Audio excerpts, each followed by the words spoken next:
কাছাৰ জিলাত জাতিংগা নৈ টুটি গ'ল কেইবাটাও বাসগৃহ।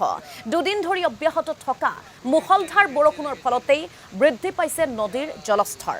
সমানে বৃদ্ধি পাইছে খহনীয়াৰ প্ৰকোপো। বৰখলাৰ চেচৰি পুৰন্দৰখুৰত খহনীয়াত জাহ গ'ল কেইবাটাও পৰিয়ালৰ বাসগৃহ। মাটি ভেটি হেৰুৱাই দুচকুৰে অন্ধকাৰ দেখিছে পৰিয়াল কেইটাই।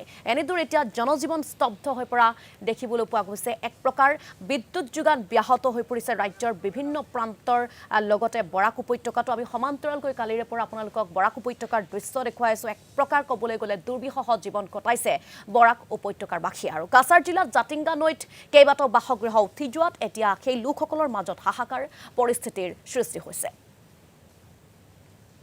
গতকালকে জাটিঙ্গা নদীর করাল গ্রাসে মানে জাটিঙ্গা নদী যেটা ভয়ঙ্কর যেটা স্রোত যেটা সেই স্রোতে মানে হঠাৎ করিয়া নদীর জোয়ার নামছে। জোয়ার নামার সঙ্গে সঙ্গে আমরা জাটিঙ্গা যেটা মুখ ফেরিঘাট যেটা এই ফেরিঘাট সংলগ্ন যেটা পুরন্দরপুর গ্রাম যেটা রয়েছে এটা দীর্ঘদিন থেকে এখানে জনবসতিপূর্ণ এলাকা। এখানেও মানুষ দীর্ঘদিন থেকে বসবাস করিয়া আসিতেছে, কিন্তু দুর্ভাগ্যের বিষয় গতকালকের জোয়ারে প্রথমে তো আমরা জাটিঙ্গা ফেরিঘাটে যেটা অ্যাপ্রোচ আসলো এটা নদী গর্ভে তলিয়ে গেছে। সঙ্গে সঙ্গে চোখের সামনে এক নিমিষেই মানে এখানে কয়েকটা পরিবার আসলো, 4টা পরিবার চোখের সামনে নদী গর্ভে চলিয়া গেছে।